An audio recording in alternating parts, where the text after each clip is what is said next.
Good morning बच्चों, मेरा नाम पवन कुमार गुप्ता पीकेजी।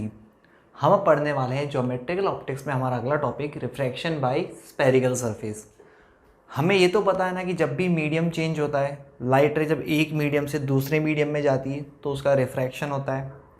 अब जो दोनों मीडियम को सेपरेट करने वाली बाउंड्री, जैसा अपन ने बेसिक डायग्राम में सीखा था ना, हमने इधर पानी बनाया था, इधर हमने एयर बना दी, है ना।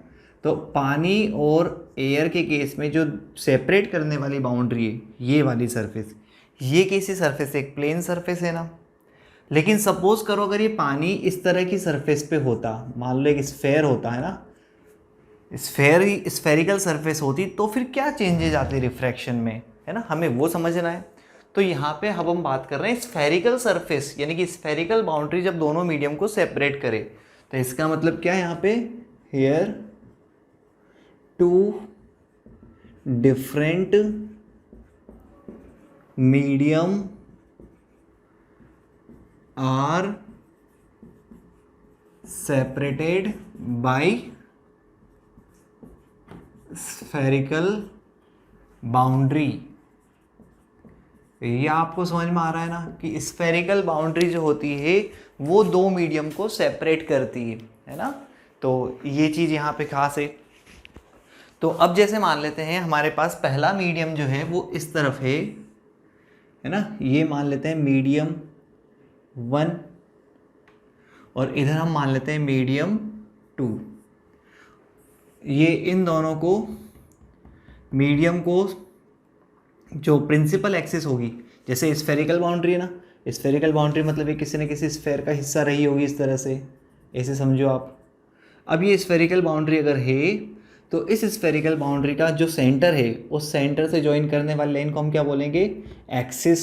ओके, तो ये क्या है? Centre of spherical boundary. अब यहाँ पे अगर मान लो मैं किसी ऑब्जेक्ट को रखता हूँ, यहाँ पे अगर मान लो मैं किसी ऑब्जेक्ट को रखता हूँ, तो उस केस में क्या होगा? देखो बच्चों ध्यान से समझना, इस ऑब्जेक्ट से जो रे आएगी वो रे क्या करेगी? वो रे यहाँ पे इस मीडियम में जब रिफ्रैक्शन होगा, मीडियम चेंज हुआ है ना, तो रे जब रिफ्रैक्ट होगी तो देखो क्या होगा, यहाँ से जब रे आएगी तो उस रे के लिए एक रे, जैसे हम इस पॉइंट से इमेजिन करते हैं, एक पॉइंट से रे यहाँ से इस तरफ गई, तो अब इसका नॉर्मल कहाँ है? देखो ये नॉर्मल यहाँ पे है ना, तो ये नॉर्मल सेंटर से जाने वाली लाइन हमेशा नॉर्मल होती है। अब ये मान लेते हैं म्यू आई और ये मान लेते हैं म्यू आर। लेट से इधर रेयरर मीडियम है और इधर डेंसर मीडियम है। अब क्या होगा बच्चों? रेयरर मीडियम से डेंसर मीडियम में जब रे जाती है तो नॉर्मल की तरफ मुड़ती है ना, तो ये रे बजाय इधर जाने के थोड़ा सा नॉर्मल की तरफ मुड़ जाएगी, ऐसे, है ना। कितना मुड़ेगी वो तो फिर रिफ्रैक्टिव इंडेक्स डिसाइड करेगा, लेकिन मुड़ेगी इतना तो कंफर्म था, है ना। फिर एक रे जो इधर नॉर्मल के अलोंग आएगी वो एज इट इज़ निकल जाएगी आगे, है ना। फिर एक रे जो इधर की तरफ जा रही है, वापस देखो यहाँ से एक नॉर्मल ड्रॉ करेंगे हम, तो ये नॉर्मल बना दिया हमने। अब इस नॉर्मल से जब रे वापस मीडियम चेंज हुआ ना, तो ये इधर की तरफ जाने के बजाय थोड़ी सी नॉर्मल की तरफ मुड़ेगी, ऐसे। अब ये रेज जब यहाँ मुड़ चुकी है तो ऐसा लग रहा है कि ये इधर तो कभी मिलेगी नहीं, है ना। मिल भी सकती है, जरूरी नहीं कि मिले नहीं, मिल भी सकती है, डिपेंड्स ऑन म्यू आर। मान लो हो सकता है इसने बहुत ज़्यादा डेविएट करवा दिया, मान लो इसने नॉर्मल की तरफ बहुत ज़्यादा इतना मोड़ दिया कि हो सकता है मिल भी जाए, है ना। तो मिल भी सकती है, नहीं भी मिल सकती, डिपेंड्स ऑन म्यू आर कि ये रिफ्रैक्टिव इंडेक्स का रेशियो क्या है, उस पर डिपेंड करेगा कि ये रे मिलेगी या नहीं मिलेगी। चलो अपन मान लेते हैं मिल रही होगी, तो ये रे सारी की सारी इस पॉइंट पे जाके मिल जाएगी, है ना। रिफ्रैक्टेड रे का इंटरसेक्शन पॉइंट को हम क्या बोलते हैं? इमेज। तो यहाँ पे क्या बन जाएगा? इमेज। ये क्या था? ऑब्जेक्ट। तो समझ में आया स्फेरिकल सरफेस से रिफ्रैक्शन कैसे होता है। तो ये हम बात करते हैं स्फेरिकल सरफेस की, है ना। तो ध्यान रखना, जब स्फेरिकल सरफेसेस मीडियम को सेपरेट करती है तो इस तरह से उसमें रिफ्रैक्शन की प्रोसेस होती है। इसमें कोई कन्फ्यूजन किसी को नहीं। अब इसके बाद यहाँ पे हमें कुछ पैरामीटर डिसाइड करने पड़ते हैं। ये होता है ऑब्जेक्ट डिस्टेंस u, ठीक है। सारे डिस्टेंसेस कहाँ से मेजर करते हैं बच्चों? सारे डिस्टेंसेस हम मेजर करते हैं इस सरफेस के पॉइंट से, है ना। तो यहाँ से हम मेज़र करेंगे तो यहाँ से ऑब्जेक्ट की डिस्टेंस कितनी हो जाएगी, दिस डिस्टेंस इज u। यहाँ से इमेज की डिस्टेंस को क्या बोलेंगे, v। और सेंटर जहाँ होता है, ये सेंटर था ना, तो सेंटर की डिस्टेंस को हम क्या बोलेंगे, रेडियस ऑफ कर्वेचर r। तो हमारे पास कितने पैरामीटर हैं, u, v, r, mu i और म्यू r। अब ऑब्जेक्ट डिस्टेंस, इमेज डिस्टेंस और रेडियस का इनके साथ रिलेशन क्या होता है वो यहाँ ध्यान से समझना। ये होता है mu r upon v minus of mu i upon u, mu r minus mu i upon r, है ना। u क्या है, object distance from surface, v क्या है, इमेज डिस्टेंस फ्रॉम सरफेस, और r क्या है, r is radius of curvature of spherical surface, radius of curvature of spherical surface. Mu R क्या है ना। अब म्यू आर्स का मतलब रेरर मीडियम की बात नहीं कर रहा हूं, म्यू आर मतलब रिफ्रैक्शन के बाद रे जिस मीडियम में जा रही है उस मीडियम का रिफ्रैक्टिव इंडेक्स, है ना। Refractive index of medium of refracted रे, और म्यू आई क्या है, आर फॉर रिफ्रैक्टेड, है ना, इसीलिए यहाँ आर लिखा है। और आर क्या है, म्यू आई क्या है, refractive index of medium of incident ray. ये डेटा आपको समझना है। इसमें भी ध्यान रखना यू वी आर आपको हमेशा विद साइन लेने हैं, इनको आपको विद साइन पुट करना है। अब साइन कैसे निकालते हैं, है ना। जैसे देखो इंसिडेंट रे की डायरेक्शन हमारा रेफरेंस होता है, इंसिडेंट रे किधर जा रही है, आई कैप पे, तो ये u नेगेटिव क्योंकि हमने इंसिडेंट रे के अपोजिट मेजर किया, ये v पॉजिटिव और ये r भी पॉजिटिव। तो बच्चों इस केस में एक चीज़ समझ में आ रही है, रिफ्रैक्शन के बाद रे हमेशा अगले मीडियम में जाती है ना। तो अगर रे अगले मीडियम में जाएगी तो रियल इंटरसेक्शन तो अगले मीडियम में हो सकता है ना, पीछे की तरफ थोड़ी आएगी रे। इसका मतलब अगर पीछे इंटरसेक्ट होगा तो वो हमेशा वर्चुअल होगा। मतलब जब भी रिफ्रैक्शन का v पॉजिटिव होता है हमेशा रियल इमेज बनती है, और रिफ्रैक्शन में अगर v नेगेटिव आए तो वर्चुअल इमेज बनती है। रिफ्लेक्शन में ये उल्टा था, रिफ्लेक्शन में पीछे की तरफ जो इमेज बनती थी वो रियल होती थी और आगे की तरफ जो इमेज बनती थी वो वर्चुअल होती थी रिफ्लेक्शन में। लेकिन यहाँ आगे की तरफ रियल, पीछे की तरफ वर्चुअल, क्योंकि रे तो आगे की तरफ ही जा रही है ना। सिंपल सी बात है, रे जिस डायरेक्शन में जा रही है रिफ्लेक्टेड रे, उस डायरेक्शन में अगर वो मिल जाए तो मतलब रियल इमेज बनाएगी, और रे जिस डायरेक्शन में नहीं जा रही वहां वो मिल रही है तो कैसे मिली होगी, अपन वर्चुअल सोच रहे हैं बात तो, है ना। तो इसका मतलब यहाँ पे ध्यान रखना, v अगर रियल आ जाए फॉर रिफ्रैक्शन, है ना, इस चीज को हमेशा ध्यान रखना। रिफ्रैक्शन के केस में v अगर पॉजिटिव आए ना, इसका मतलब ये है रिफ्रैक्टेड रे मीट एक्चुअली। इसका मतलब क्या हो जाएगा, रियल इमेज। और अगर v नेगेटिव आए इसका मतलब क्या है, रिफ्रैक्टेड रे मीट वर्चुअली। ये क्या हो जाएगा, वर्चुअल इमेज। ठीक है, उसके बाद r क्या हो जाएगा, r हो जाएगा यहाँ रेडियस ऑफ कर्वेचर, है ना। तो ये तो अपन ने लिख लिया। अब आपको v का ध्यान रखना है।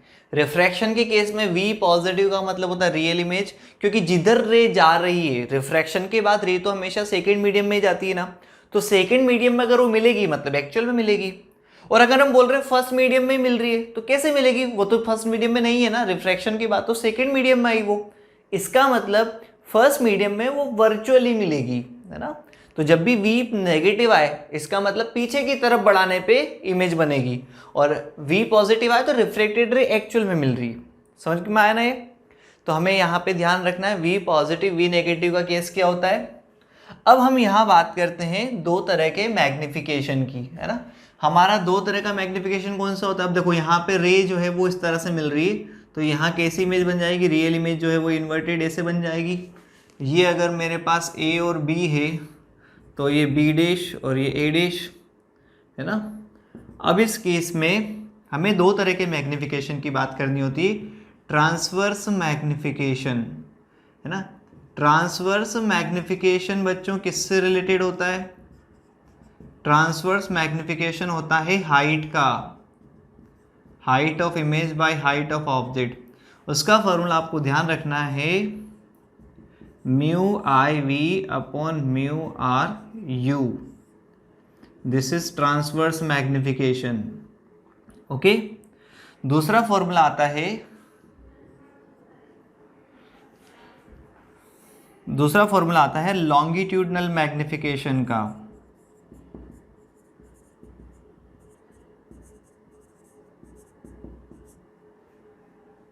लॉन्गिट्यूडनल मैग्निफिकेशन कैसे निकालेंगे?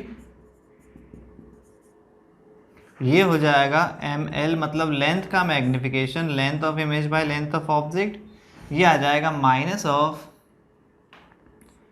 Mu I upon mu R we by you square. तो सिंपल इसमें वी बाई यू एक बार है, यहाँ वी बाई यू दो बार है, स्क्वायर करना आपको, ठीक है, और एक माइनस साइन लगाना है। तो ठीक है बच्चों, आप ये फॉर्मूलाज याद रखें, है ना। इन फॉर्मूला को आपको डायरेक्ट काम में लेना है। ओके बच्चों, यहाँ माइनस साइन का मतलब क्या है कि अगर ऑब्जेक्ट आप ऐसे रखोगे ना तो उसकी इमेज ऐसे बनेगी, ठीक है। तो ये चीज़ ध्यान रखना। कोई कंफ्यूजन? नोट करो बच्चों इस थ्योरी को, है ना। ये डायरेक्ट फॉर्मूला आपको याद रखें, इन पे डायरेक्ट क्वेश्चंस बनते हैं।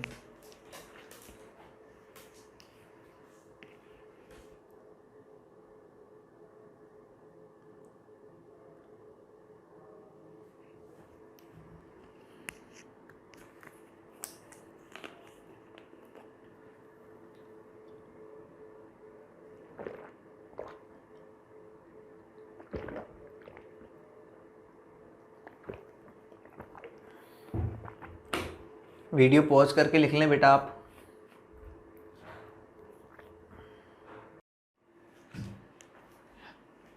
हेलो बच्चों, रिफ्रैक्शन फ्रॉम कर्व्ड सरफेस में हमने स्फेरिकल सरफेस से रिफ्रैक्शन की थ्योरी पढ़ ली। अब हम आते हैं हमारे क्वेश्चन पे। इस क्वेश्चन में आपको एक स्फेरिकल सरफेस गिवन है। इस स्फेरिकल सरफेस के एक तरफ एयर मीडियम है, दूसरी तरफ जो एक्सिस है उससे ऊपर 1.6 रिफ्रैक्टिव इंडेक्स का मीडियम और उसके नीचे 2 इंडेक्स का मीडियम। मतलब यहाँ पे जो ऊपर की तरफ रे जाएगी वो 1.6 वाले में रिफ्रैक्ट होगी और जो नीचे की तरफ रे आएगी वो 2 वाले में रिफ्रैक्ट होगी। अब आपको बताना है कि ये जो ऑब्जेक्ट जो सरफेस से 2 मीटर दूर है उसकी दोनों इमेजेस कितनी डिस्टेंस पे बनेगी? 2 इमेजेस। क्यों? क्योंकि एक तो 1.6 वाली बनेगी और एक 2 वाली बनेगी। तो आपको यहाँ पे इसके लिए बताना है कि दोनों इमेजेस किन किन पोजीशंस पे बनेगी। इसके लिए रेडियस ऑफ कर्वेचर आपको दिया हुआ है 1 मीटर, ठीक है। ये सारे डेटा आपको मीटर में दिए हुए हैं। अब इस केस में हम 1 बाय 1 सभी रिफ्रैक्शंस की बात करते हैं। तो सॉल्यूशन समझना बच्चों इसका। सबसे पहले फॉर अपर रे, अपर रे मतलब जो 1 से 1.6 में जा रही है ना। अब देख समझना बच्चों इसको ध्यान से, यहां से जो रे ऊपर की तरफ जाएगी, है ना, यहां से जो रे ऊपर की तरफ जाएगी। अब इसका सेंटर ऑफ कर्वेचर तो 1 पे है ना, तो सेंटर ऑफ कर्वेचर यहां बना दिया अपन ने। उसके लिए देखो रेरर से डेंसर में जा रही है तो ऐसे जाने के बजाय थोड़ा पास में मुड़ेगी, है ना। तो अब ये रे कहीं ना कहीं जाके मिलेगी। मैंने मान लिया कि यहां जाके मिल रही होगी, है ना। यहां थोड़ा सा इसको दूर बनाते हैं, ये मान लो यहां जाके मिल रही होगी। अब ये रिफ्रैक्शन के बाद रे जहां जाके मिलती है, रिफ्रैक्टेड रे, वहां पे इमेज बनती है। एक और रे हम बिल्कुल परपेंडिकुलर स्ट्राइक करवा देते हैं। परपेंडिकुलर स्ट्राइक करने वाली रे का आई 0 होता है, इसलिए आर भी 0 है ना। तो जहां पे ये रे मिलेगी वहां क्या बन जाएगी, I1 इमेज। ठीक है, तो अब मुझे बताना है, तो देखो अपर रे में म्यू आई कितना है, इंसिडेंट रे कौन सा था, 1 वाला, mu 1 that is 1। Mu R कौन सा है, म्यू आर का मतलब म्यू 2, सेकेंड मीडियम में रिफ्रेक्ट हुई ना 1.6। यू कितना है 2, लेकिन माइनस में, क्योंकि इंसिडेंट रे आई कैप में है, हमने उससे अपोजिट मेजर किया तो -2। रेडियस ऑफ कर्वेचर, सेंटर इधर है ना, तो रेडियस ऐसे मेजर होगी, तो रेडियस है +1 और V1 हमें बताना है। चलो, तो वैल्यू फॉर्मूला क्या होता है हमारे पास, mu R upon V, mu I upon U, mu R minus of mu I upon R. Value put करो बच्चों, तो 1.6 by V minus of 1 by U कितना, -2, 1.6 माइनस 1 प्लस 1। सारे डेटा आपको विद साइन पुट करने, यही तो मैंने समझाया था कि आपको यू वी आर सारे विद साइन पुट करने। वी तो चलो जो भी आएगा वो विद साइन आएगा, पर यू और आर आपको विद साइन पुट करना है। तो 1.6 बाई वी, ये आ जाएगा 0.6 माइनस ऑफ 0.5, तो 1.6.1, सो वी इज 16 मीटर, मतलब 16 मीटर पे जाके पहली इमेज बनेगी V1। ओके, अब जो रे नीचे की तरफ आ रही है उनके लिए सॉल्व करेंगे।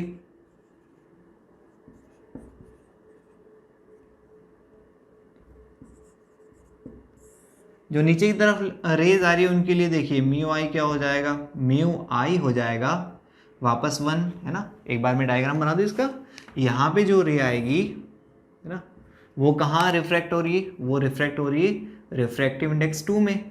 अब देखो ज़्यादा रिफ्रैक्टिव इंडेक्स का मतलब क्या होता है, ज़्यादा डेविएशन। ध्यान रखना, जब दो मीडियम होते हैं और एक मीडियम से दूसरे मीडियम में जब रे आती है तो रिफ्रैक्टिव इंडेक्स में जितना ज़्यादा डिफरेंस होता है ना, उतना ही ज़्यादा डेविएशन आता है। क्योंकि आर एंगल कम या ज़्यादा क्यों होता है, ये रिफ्रैक्टिव इंडेक्स चेंज होने की वजह से।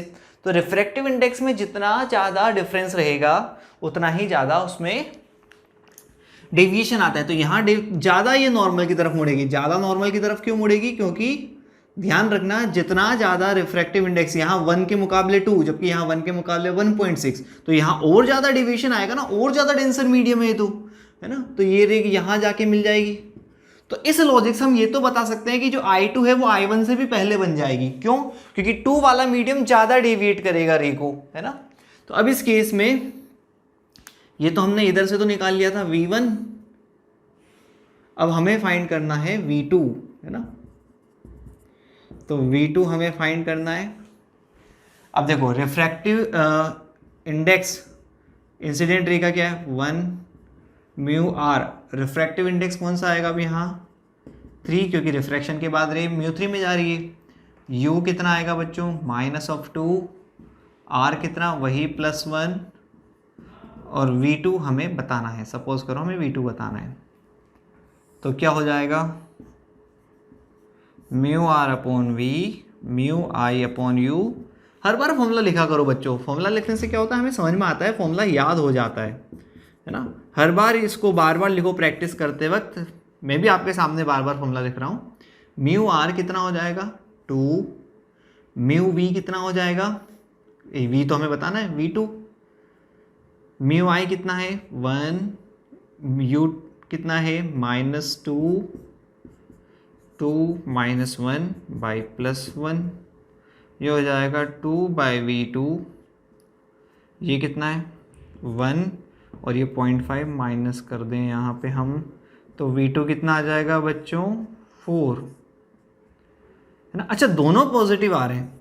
पॉजिटिव का मतलब क्या है, रियल, और यहाँ भी पॉजिटिव का मतलब क्या है, रियल, मतलब ये दोनों रियल इमेजेस है ना। लेकिन रियल इमेज कैसी बनेगी, इन्वर्टेड। तो यहाँ पे जो ये वाली रे की इमेज बनेगी दोनों मीडियम की वजह से वो इन्वर्टेड ही बनेगी। ठीक है, तो अब इन्वर्टेड इमेज दोनों बनेगी, तो दोनों इन्वर्टेड इमेज कैसे बनेगी, देखना इधर, एक बनेगी इस तरफ और एक बनेगी इस तरफ, ये दोनों की इन्वर्टेड इमेज I1 और ये I2। ठीक है बच्चों, ये इन्वर्टेड इमेजेस हमने बना दी। तो दो इमेज बनेगी, दोनों इन्वर्टेड बनेगी, I1 I2, है ना। अब मैग्निफिकेशन की हम यहां बात करते हैं। अच्छा, इन्वर्टेड का पता वैसे अभी नहीं चलेगा, अभी खाली हमें रियल का पता चला है। इन्वर्टेड बनेगी कैसी बनेगी वो हमें मैग्निफिकेशन से पता चलेगा। तो हम m ट्रांसवर्स 1 निकालते हैं। क्या आएगा, फॉर्मूला क्या था, mu I by mu R v by U. Mu I कितना था 1/1.6, v कितना है बच्चों 16/2, तो ये हो जाएगा 16/3.2, ये 10 टाइम्स कट जाएगा ना, तो ये कितना आ जाएगा बच्चों 5, है ना। तो आपके पास जो से मैग्निफिकेशन आया वो 5, मतलब कि जो H1 आएगा वो आएगा 5 टाइम्स ऑफ HO, और HO कितना दिया 1 mm, मतलब कि 5 mm। ठीक है, इसी तरह से m ट्रांसवर्स 2 अगर आप निकालोगे तो ये भी वैसे ही निकालना पड़ेगा। तो ये हो जाएगा 1/2 4। अच्छा, यहाँ आपको एक माइनस भी तो लगाना है बच्चों, ये डेटा आपको विद साइन पुट करना है ना। तो यहाँ माइनस आने का मतलब क्या है, इन्वर्टेड। ठीक है, -1 मतलब ये सेम साइज, तो H2 is minus of HO -1 mm। ठीक है, m नेगेटिव का मतलब क्या है, इन्वर्टेड इमेज।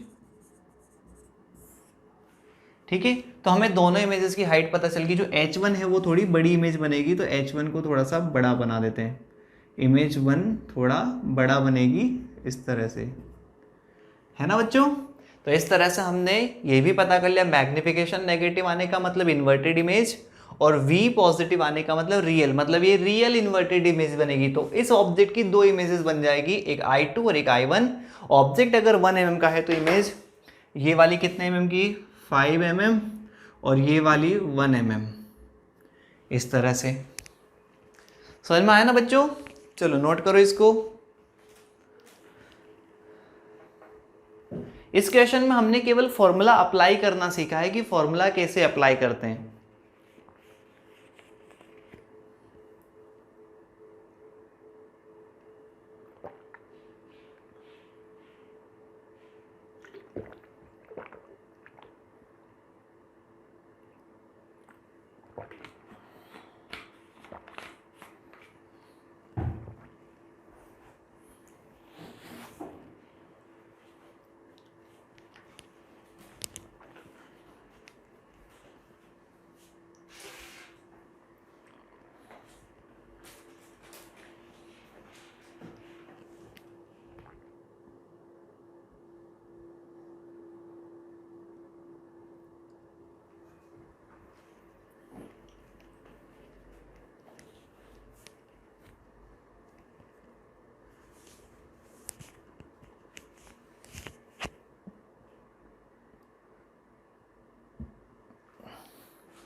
तो बच्चों इसमें हमारा अगला क्वेश्चन आता है स्फेरिकल सरफेस के रिफ्रैक्शन में, जिसमें हमने दो सरफेसेस को सेपरेट किया हुआ है। एक तरफ ग्लास है और एक तरफ ये एयर मीडियम है। ग्लास से कन्वर्जिंग रे आ रही है ना। ध्यान रखना बेटा, जब भी कन्वर्जिंग रे इंसिडेंट होती है ना तो वो आगे की तरफ मिलेगी। मतलब इंसिडेंट रे जिस मीडियम में है, ऑब्जेक्ट वहां नहीं बन रहा है, ऑब्जेक्ट अगले मीडियम में बनता अगर ये सरफेस चेंज ना होती तो, मतलब मीडियम चेंज ना होता तो।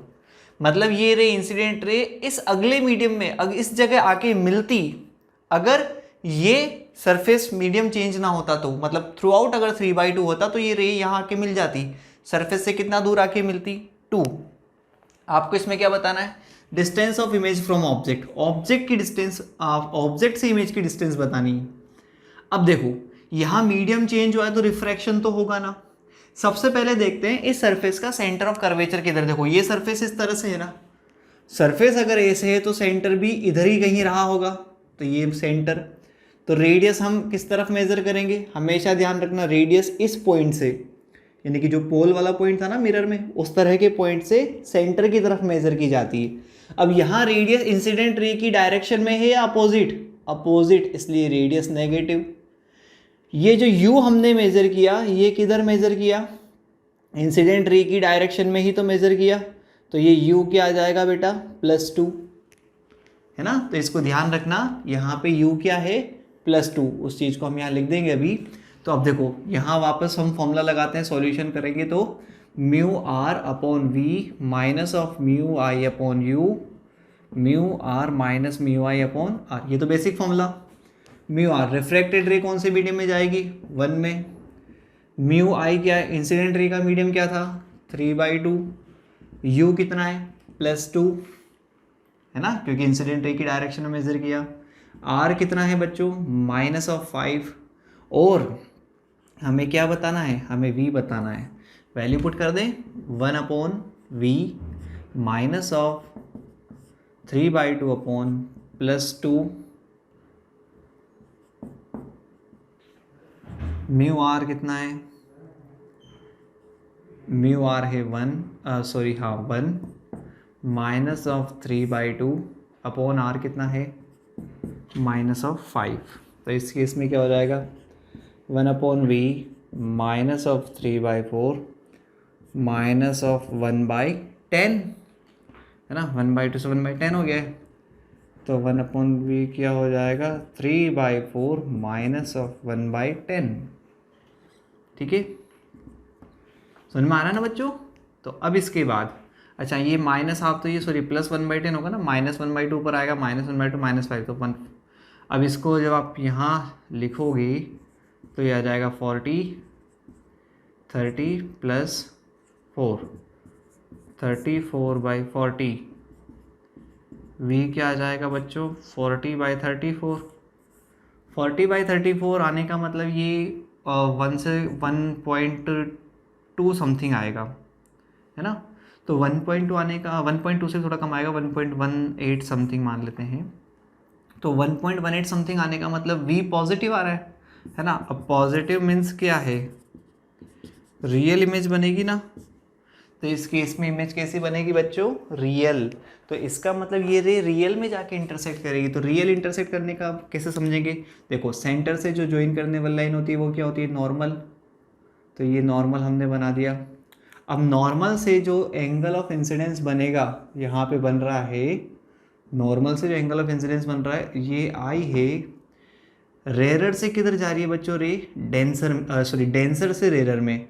तो नॉर्मल से तो और दूर हटेगी ना, तो ये नॉर्मल से और दूर हटेगी, तो आर एंगल तो और ज़्यादा बड़ा बनेगा ना।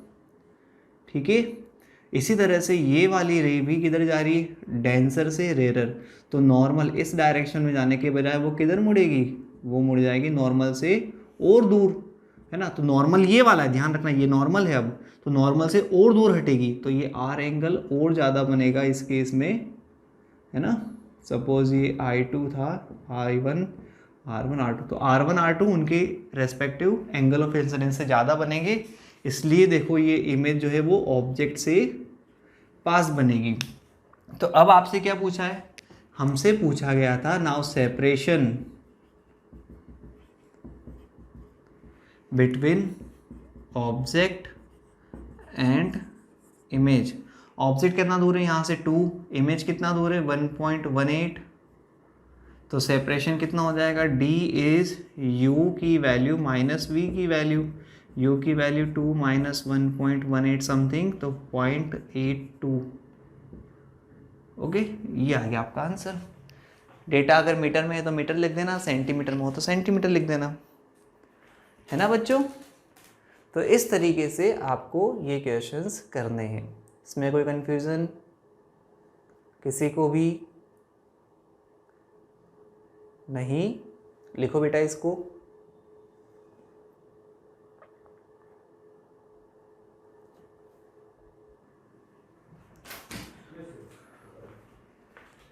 बच्चों हमारा अगला क्वेश्चन आता है एक ऐसा कंसेप्ट जिसमें एक ऑब्जेक्ट है, एक स्पॉट है और एक ऑब्जर्वर है। ऑब्जेक्ट ऑब्जर्वर के बीच में एक सिलेंड्रिकल मीडियम है ना, मतलब एक अपने जैसे मान लो कि एक पेन है, इसकी ये सरफेस जो है वो स्फेरिकल है, इधर से भी सरफेस स्फेरिकल है, और मैं उस ऑब्जेक्ट को यानी कि ऑब्जर्वर उस ऑब्जेक्ट को इस मीडियम में से देख रहा है, ठीक है। अब ये दोनों सरफेस कैसी है? स्फेरिकल। आपको रेडियस ऑफ कर्वेचर गिवन है ना इनकी, तो ये स्फेरिकल सरफेस है, और इन दोनों स्फेरिकल सरफेस के बीच में सेपरेशन कितना है? 5, ठीक है। अब आपको बताना है कि ऑब्जेक्ट कितना दूर दिखाई देगा इस पर्सन को। एक्चुअल डिस्टेंस तो कितनी है? एक्चुअल डिस्टेंस जो ऑब्जेक्ट और ऑब्जर्वर के बीच की है वो कितनी है बच्चों? 5 है ना, लेकिन एक्चुअल डिस्टेंस तो ऑब्जर्व नहीं होगी ना। अब इस केस में आपको बताना है कि 5 से कम ऑब्जर्व होगा या ज़्यादा, और कितना ऑब्जर्व होगा, ठीक है। अब देखो, सबसे पहले यहाँ पे कंसेप्ट समझेंगे। कंसेप्ट के केस में क्या आ जाएगा? अगर रे को हम इंसिडेंट करवाएं, ऑब्जेक्ट का मतलब क्या होता है? Source of light. तो यहाँ से जो लाइट आएगी वो किस तरफ जाएगी? इस सरफेस की तरफ, है ना। तो पहला रिफ्रैक्शन किस सरफेस से होगा? ये जो सरफेस हमने यहाँ बनाई इससे पहला रिफ्रैक्शन होगा ना। तो ये सरफेस मान लेते हैं 2 और ये सरफेस मान लेते हैं 1। तो रे देखो पहले यहाँ से इधर गई, है ना, तो इसका मतलब फर्स्ट रिफ्रैक्शन ऑन सरफेस 2 किस पे होगा बच्चों? फर्स्ट रिफ्रैक्शन सरफेस 2 पे। ऐसा मत सोचना कि जहां 1 लिखा है वहां फर्स्ट रिफ्रैक्शन होगा, 1 2 तो मैं कहीं भी लिख सकता हूं ना। ध्यान रखना, ऑब्जेक्ट से रे आना स्टार्ट करेगी किधर? ऑब्जर्वर पे। तो ऑब्जेक्ट से रे आना स्टार्ट करेगी ऑब्जर्वर तक, तो ये रे ऑब्जेक्ट से ऑब्जर्वर तक जाएगी, तो जो रे इधर नॉर्मल इंसिडेंट हो रही है वो तो एज इट इज निकल जाएगी। इस रे ने कितने रिफ्रैक्शन फेज किए? पहला एयर से ग्लास और दूसरा ग्लास से वापस एयर। यहाँ आपको ग्लास का इंडेक्स दिया हुआ है बच्चों 2, ठीक है, और दोनों तरफ क्या दिया हुआ है? एयर, है ना। ऑब्जेक्ट भी एयर में है और ऑब्जर्वर भी एयर में है। अब इस केस में फर्स्ट रिफ्रैक्शन जो होगा सरफेस 2 से, तो देखो इसके लिए म्यू आई कितना है? क्या है? 1। म्यू आर कितना है? 2। म्यू आई म्यू आर पता चल गया। यू कितना है? 0। वी बताना है, और आर देखो रेडियस ऑफ कर्वेचर किधर मेजर होगा? इस सरफेस का सेंटर ऑफ कर्वेचर तो कहीं इधर आएगा ना। तो सेंटर ऑफ कर्वेचर, क्योंकि देखो ये सरफेस ऐसे बनेगी ना बच्चों, ऐसे, तो इसका सेंटर तो पीछे की तरफ ही आएगा, तो आर भी क्या आएगा? पॉजिटिव। क्यों? क्योंकि इंसिडेंट रे अब देखो इधर जा रही है। ध्यान रखना, इंसिडेंट रे हमेशा ऐसे आई जरूरी नहीं है। अब इंसिडेंट रे माइनस आई केप में जा रही है, हमें मेजर भी माइनस आई केप में ही करना है, ठीक है। तो इसका मतलब आर क्या हो जाएगा? +10, ठीक है। आर हो जाएगा R2 दैट इज +10, ठीक है। अब यहाँ वैल्यू आप डालोगे तो फॉर्मूला क्या है? वापस mu R upon V minus of mu I upon U, mu R minus mu I upon R. Mu R कितना है बच्चों? 2/v minus of 1/0। बच्चों ये क्या हो जाएगा? इनफाइनाइट, और ये हो जाएगा 1/10। अब 2/v 1/10 प्लस इनफाइनाइट, तो ये पूरी चीज़ इनफाइनाइट आएगी ना। इनफाइनाइट में कुछ भी जोड़ो कुछ भी माइनस करो, आंसर हमेशा इनफाइनाइट आता है। इसका मतलब v क्या आ जाएगा? 0। हमेशा याद रखना बच्चों, रिफ्रैक्शन में u अगर 0 होता है ना तो v हमेशा 0 आता है। रिफ्रैक्शन के इवन रिफ्लेक्शन में आपने जब स्फेरिकल मिरर पढ़े वहाँ भी अगर आप u को 0 कर दोगे तो v हमेशा ही 0 आएगा। तो जब जब ऑब्जेक्ट को एकदम पास रख देते हैं सरफेस के, चाहे वो रिफ्लेक्टिंग सरफेस हो या रिफ्रैक्टिंग सरफेस हो, ऑब्जेक्ट अगर जैसे मान लो ये सरफेस है, ऑब्जेक्ट अगर एकदम पास में रख दिया तो इमेज भी एकदम पास में ही बनेगी, ध्यान रखना। तो यहाँ u 0 है, इसका मतलब v भी 0 है। तो इसका मतलब ये अगर ऑब्जेक्ट है तो उसकी पहली इमेज किधर बन जाएगी? जस्ट इधर अंदर, है ना, जस्ट अंदर बनेगी ना। तो पहली इमेज जस्ट अंदर बन जाएगी इसकी। अब ये जो I1 है ना, मतलब I1 just inside second surface. अब इसके बाद क्या आ जाएगा अपने पास? अगला concept, now this I1 will become object for second refraction on first surface. Second refraction कौन से सरफेस पे होगा बच्चों? फर्स्ट सरफेस पे। तो इसका मतलब अब U2 म्यू आई कितना हो जाएगा? Incident ray. अब यहाँ ये इमेज को ऑब्जेक्ट मानना है, ये इमेज जो I1 बनेगी वो इसके लिए क्या है? इस सरफेस का ऑब्जेक्ट है ये। तो ऑब्जेक्ट क्या हो जाएगा अब इस केस में? I1। तो ये I1 कितना दूर है यहाँ से? 5 सेंटीमीटर। तो -5 है ना। अब इस केस में सॉरी म्यू आई लिखना था ना, म्यू आई तो क्या है? 2 है, सॉरी म्यू आर कितना है? 1।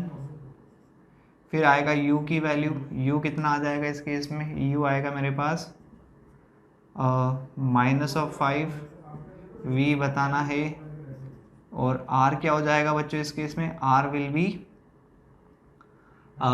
अब देखो इस सरफेस का सेंटर किधर आएगा? इस सरफेस का सेंटर आएगा यहाँ कहीं पे, है ना। तो इसका सेंटर जो है वो इंसिडेंट रे -i केप में, सेंटर के लिए हमें +i केप आना पड़ेगा। तो ये हो जाएगा -r1 मतलब कि -10, है ना। समझ में आया ना हमने R1 को प्लस माइनस क्यों लिया? देखो इंसिडेंट रे हमेशा -i केप में ही जाएगी। इंसिडेंट रे की डायरेक्शन क्या होती है? ऑब्जेक्ट से ऑब्जर्वर, ठीक है। अब इंसिडेंट रे -i केप में है, सेकेंड सरफेस का सेंटर भी उसी तरफ है इसलिए पॉजिटिव ले लिया R को, फर्स्ट सरफेस का सेंटर उसके अपोजिट है इसलिए नेगेटिव ले लिया। क्या आ जाएगा यहाँ पे? Mu R upon V -μi/u, mu R -μi/r। Mu R क्या है? 1/v। v तो हमें बताना है, -μi 2 -5 1 -2 अपॉन -10। तो ये क्या हो जाएगा बच्चों? 1/v plus of 2/5 equals to 1/10, है ना। तो इसको थोड़ा सा सॉल्व करेंगे तो 1/v is 0.1 minus of 0.4 minus of 0.3 1/v। तो v हो जाएगा 10/3 माइनस में। v -10/3 आने का मतलब क्या हुआ?